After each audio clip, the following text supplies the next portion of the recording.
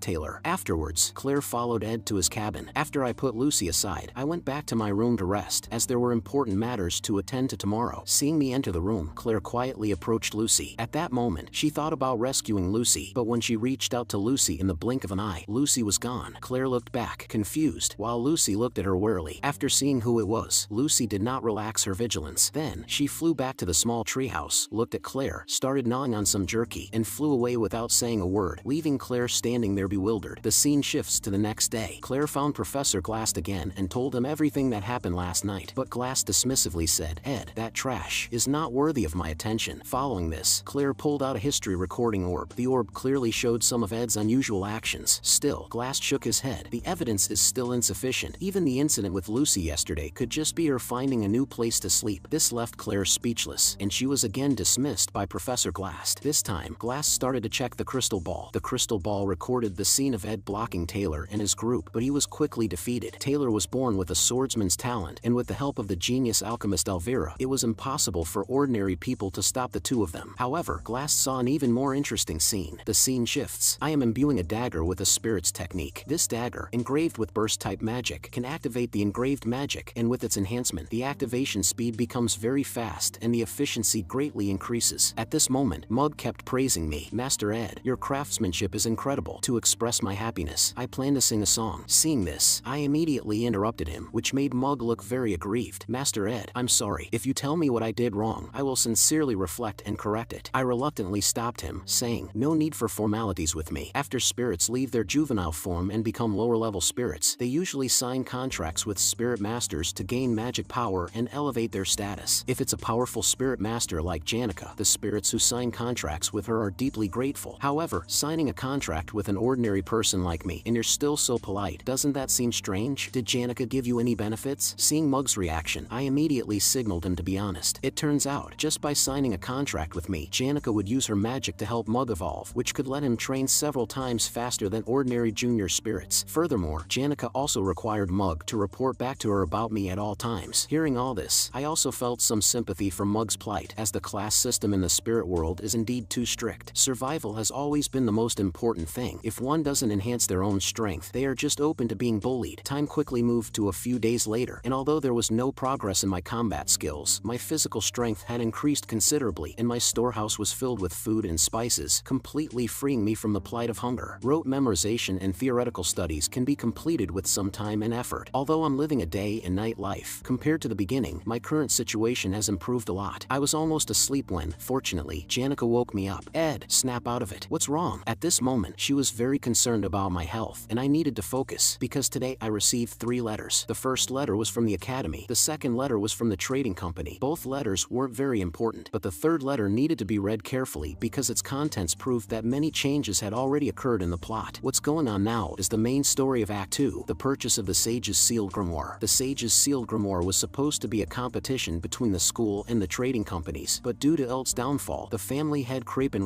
Taylor, who had commissioned Elt to purchase the Sage's Sealed Grimoire, got involved. Eventually, this conflict evolved into a 3-way struggle. Crapin tried to use the Sage's Sealed Grimoire to study immortality, but after messing things up, he had to step in personally to purchase the Sage's Sealed Grimoire. Crapin is a boss who would only appear in Act 4 of The Failed Swordsman of Sylvania, and now he is very powerful, with no method capable of restraining him. So this time, he must be removed from the plot. Although as long as he gets the Sage's Sealed Grimoire, the plot would continue smoothly, but in the original, without the Sage's Sealed Grimoire, Crapin is already the boss of Act 4. If he got the Sage's Sealed Grimoire, I wouldn't be able to rely on the advantage of information, and might even fail to complete the game. This letter detailed all of Crapin's actions and expressed suspicions about him, also indicating a desire to collaborate with me. The sender was Fenia. Fenia had received a plea for help from the principal because the academy had fallen into a financial crisis, but as royalty, she couldn't easily provide financial support. If things continued, the trading companies would obtain the Sage's Sealed Grimoire, which symbolizes the important status of the academy. Selling it would undoubtedly be a disgrace. Principal Abel requested Fenia's help privately. However, Fenia was puzzled about how Crapin learned of this deal. The guard suspected that I had reported the news to Crapin, as this could be my chance to return to the family. While the two were discussing, a voice interrupted them. "I wonder if someone as lowly as me could have the honor of having tea with the princess. This is unexpected, Lortel." Fenia did not decline the invitation, but she was curious why Lortel would come to see her. Originally, Lortel came to inform Fenia about the inside story of why Crapin intervened. This matter is because of my adoptive father Elt and has nothing to do with Senior Ed. Hearing this, Phinia was surprised. Lortel initially did not know about Krapen's plan, but after Elt's downfall, the plan to purchase the sage's sealed grimoire did not stop, so Elt had to collaborate with Krapen. Phinia became more puzzled. If that's the case, your interests should align, but why does it seem like you are now competitors? Lortel interrupted Phinia while sipping her tea. My father Elt and I are no longer on the same side. Phinia continued to inquire, but why do you want to tell me these insider details? Lortel smiled lightly. The enemy of my enemy is my friend. Princess Phinia can restrain the Roth-Taylor family, and I can get the sage's sealed grimoire, making this a mutually beneficial cooperation. Lortel said to Phinia with a candid face, I'm afraid that the innocent Senior Ed might get involved, so I came to tell you this. As his junior, I'm a bit worried about him. He has been ousted from the family and started a new life. Wouldn't it be too unjust if you were wrongfully accused of joining the Roth-Taylors? Phinia frowned slightly, unclear why Lortel was so concerned about Ed. It seems he still has some utility value. I will sincerely seek his help. Lortel paused, then added, but what if he refuses? Phinia spoke firmly, then we'll just have to use him. Lortel was momentarily stunned by these words, then her face showed anger, but she burst out laughing. Who did you say you want to use? Princess Phinia actually wants to exploit Ed? Claire intervenes. How dare you say that in front of the princess? But Phinia signaled him to stop. Lortel said mockingly, if we're allies on this matter, then I still want to offer some sincere advice. Don't dream of using Ed, because you might very well end up being used by him instead. We must hold her accountable for her impudence. Princess. No need. Claire. Phinia fell silent for a moment. Several questions surfaced in her mind. What is Ed really thinking? Why did Krapen suddenly interfere with the purchase of the sage's sealed grimoire? And this woman in front of her, daring to act so arrogantly in front of the princess. What right does she have? She had no answers and didn't know if she would ever see Lortel show a flustered expression in her lifetime. The scene shifted to the other side. Lortel was looking at Janica in disbelief. Hey Lortel, long time no see. How have you been doing? She never expected Janica would be by Ed's side. Things just turned out this way, Ed added. But Lortel didn't want to entertain her, so she decided to prepare a glass of cold water for her, even deliberately not adding ice. Although she had clearly seen the tea meant for guests, I still handed Janica the hot tea. While Lortel was a little upset, she had no choice but to accept it reluctantly. Then, Lortel changed the subject and said, the magic engineering supplies you need have been prepared. Lortel showed the supplies, and this left Janica dumbfounded. What she was looking at was not some defective goods, but clearly brand new products just brought out. Lortel then smiled and pointed to the scratches on the supplies, saying, look closely, there are two distinct scratches on them. These things can't be sold. Janica understood in her heart that Lortel was doing this on purpose. For Lortel, it was clearly more important whether she could help Senior Ed than whether these items could be sold. Watching this scene, I felt very embarrassed. I had accepted Lortel's help several times, yet never paid her anything. Janica lowered her head, lost in thought, knowing that this cunning fox was surely plotting something. Meanwhile, my vision began to blur, as if some force was sweeping over my body. This familiar feeling made me feel like I was floating in water again. Countless thoughts flashed through my mind. There was still a lot I needed to accomplish. I must stay vigilant about Krapen's involvement with the sage's sealed grimoire. This is a major event that will unfold in 2 weeks. More urgently, I need to make a soft mattress. The deer I caught a few days ago needs to be processed quickly, and the cabin needs cleaning. Lucy's jerky needs restocking. However, I currently feel completely drained. Meanwhile, Janica and Lortel also noticed something was off with me. Elsewhere, Phinia is beginning to suspect Ed. She recalls his clumsy fishing at the campsite, which contrasts sharply with his composed demeanor during the Battle of Glaskin. She hears students discussing how hard Ed studies. Lortel reminds her not to speculate about Ed lightly, suggesting that her insight eye might be malfunctioning. This time, Phinia decides to verify for herself. She turns to Claire and says, ask Ed to come here. I need to speak with him. However, Claire indicates that Ed might not be able to make it because he has fainted from exhaustion. Hearing this, Phinia is utterly shocked. Status effect: exhaustion. Symptoms include high fever due to overwork, indigestion, chronic fatigue, migraine, a periodic comatose state, difficulty breathing, and more. Please take adequate rest to recover from this condition. When I regain consciousness, I find breathing difficult. As my vision clears, I see Lucy lying on top of me, and she is actually dreaming about gourmet food. Why is this person lying on top of me and talking in her sleep? Lucy is lighter than she appears, so much so that I doubt she is even human. However, I am currently unable to move, and it seems the problem lies with me. This looks like my cabin. The blanket looks new. Is it from the Elt merchantry? Just then, Lucy wakes up hungry. This person seems capable of nothing but eating, drinking, and sleeping. Seeing me awake, she immediately casts a healing spell. Lucy tells me that the problem is with my body. Continuous magic training and excessive use of spirit techniques have disrupted my magical energy. So you were the one taking care of me while I was unconscious? Lucy nodded, indicating that it was no trouble for her. She often got bored, which is why she would accidentally fall asleep. Although the others glared at her several several times. They said nothing. Lucy then spoke again. I hope you don't get sick. She said being sick is miserable and some people even die from it. Lucy mentioned that she once watched someone like her grandfather, Glocked, die in bed, which still saddens her to this day. In response, I thanked Lucy. Thanks to you, I was able to recover so quickly. Just then, I heard a noise. Zix burst through the door, only to see Lucy sitting on top of me. A shy Lucy quietly picked up her hat and quickly flew away. Zix looked at me incredulously and asked, Ed, how many has it been now? But after thinking it over, he found it reasonable. A strong male will attract many females. It's natural, he concluded. It seems my view of civilization is too rigid. I was puzzled as to why Zix was here. He explained, Janica had to attend class because she skipped too many, and Lortel had to go back to deal with guild affairs. Although Elka or Clara might have been more attentive, Lortel expressly stated that no other women should come, so it had to be me, a big man, to take care of you. Hearing this, I realized I needed to check on the plot's progress, so I asked about the Mandragonas. Zix told me that the issue was caused by Alvira and has now been resolved by Taylor and Clebius. The monsters of the Telos Order were dealt with by him and Taylor together. Curiously, he asked me, Senior, how do you know these rumors? I didn't answer directly, but instead asked him, how long was I unconscious? When I found out I had been unconscious for 10 days, I was stunned. Everyone will be thrilled to see you awake. However, they won't be obliged to see you today. Janica's at the academy while Lortel has an important negotiation to prepare for tomorrow. Hearing this, I quickly finished the rest of the food because some things can't be delayed any longer. Afterward, I asked Zix to relay a message to Lortel for me. This is very important. The next day, Act 2, Scene 10, the battle for the Sage's sealed grimoire officially begins. The ones involved are Princess Phenia, acting President Lortel, and the man who strayed from the original storyline, the head of the Roth-Taylor family, Creepin Roth-Taylor, the final boss of Act 4, all take the stage. Upon seeing Princess Phenia, Creepin's first act is to apologize. I am very sorry for the inconvenience caused by Ed. He added, however, I have already dismissed him. Phenia gestures for him not to worry too much. I haven't taken it to heart. Phenia had heard that Creepin was noble, kind, and wise, a duke with supreme power. From the actions of his other servants, one could feel their respect for Creepin. However, at this moment, Phenia's eyes see the true him and are desperately telling her that this man is thoroughly evil. Just then, Creepin notices Lortel standing by. You are the proxy of the Elt Trading Company, I presume. Lortel then slightly bows and begins her introduction. So you're the only daughter of El Ketchum, the Golden King. I have heard much about high insight and adventurous spirit. She smiled at him. We go wherever there's a good profit to be made. After all, we follow wherever the scent of money leads us. I see, Creepin commented quickly. After lunch, the next item on the agenda is the auction for the Sage's sealed grimoire. Both parties write down the maximum price they are willing to pay, and the highest bidder will obtain the Sage's sealed grimoire. The Sage's sealed grimoire is a treasure of the Sylvania Academy, and the Dean does not want too many people to know about this transaction. However, due to the Academy's financial problems, they are forced to take this measure. Eventually, he comes up with this solution, with Princess Phenia as the guarantor and the Vice Principal acting as the Academy's representative to secretly hold the bidding. Now, among those present, whoever offers the higher price will obtain the Sage's sealed grimoire. Phenia knows that these people have already researched similar transaction prices, whether it's the academic value of the Sage's sealed grimoire or its symbolic significance as a luxury item, and looked into similar book trades, so they are well versed in these data. Intrinsic magical value, academic value as a research subject, and value as a simple luxury. Lortel probably knows the prices and transaction records of way more books by heart, but Phenia thinks that Creepin is likely to win this auction. Soon, both parties have written down their prices. In this rule, the most important thing is to know the upper limit of the opponent's bid. Lortel has already stated that he is only in it for the profit, so she will not bid higher than the highest historical amount of 8,100 gold coins. Creepin only needs to add a little more to this price, and the Sage's sealed grimoire will be his. Creepin's bid was 8,500 gold coins, which was expected by Phenia. Clearly, Creepin wanted the book badly enough to personally come to the Academy to participate in the auction. However, when Phenia heard Lortel's bid, she was stunned, because her bid was 9,400 gold coins. This left Phenia very puzzled. Wasn't Lortel's goal to profit? Creepin, with his face full of reluctance, could only leave helplessly. At this moment, Princess Phenia was deeply confused. Was Lortel's goal from the beginning to prevent a villain like Creepin from getting the Sage's sealed grimoire? But she knew this was just her speculation. Lortel was not the type to act selflessly. Moreover, even if Creepin was a villain, she had no concrete evidence to prove it, unless someone had instructed or ordered Lortel in advance to thwart Creepin's plans through her. Combining what Lortel had said earlier, Phenia came up with a possibility. If someone wanted to counter the Roth-Taylor family, that person was likely Ed Roth-Taylor. Thinking this, Phenia felt a pang of guilt. She had once tried to use Ed. However, the princess's misunderstanding turned out to be a blessing. The scene shifts, and Lortel quickly signs a contract with the Academy. Although her bid was 900 gold coins higher than Creepin's, she did not feel it was a loss. because she knew this time she could make Ed agree to any request. For her, this deal was an absolute bargain. At this moment, Lortel even hesitated to put down the letter Ed had given her. She needed to carefully consider what kind of price she should make Ed pay. If the princess saw her expression now, she would probably have coughed up blood. The scene shifts to another side. I know Lortel has feelings for me, but thinking about the internal power struggles she is about to face in the Roth-Taylor family, I feel somewhat guilty. Just then, Janica learned that I had awakened and rushed over immediately. I expressed my gratitude for her recent help. I heard I caused you a lot of trouble, which Janica immediately denies. However, Zix suddenly brought up a rumor that Janica was seen crying over a broken heart at school. Hearing Zix mention this rumor, and Janica's face turned red with anger as she stomped her feet. Zix, what are you talking about? Who said I was heartbroken? Zix innocently spread his hands. Before Zix could finish, he was dragged away by a friendly bear. Janica waved him goodbye. That's a funny story, Zix, but you know the weather's so cold today. Be careful not to catch a cold. Seeing this, I was speechless. At that moment, I saw Mug with a look of grievance on his face, which puzzled me. Mug, why are you on Janica? He then bowed down at me. Please kill me, Master Ed.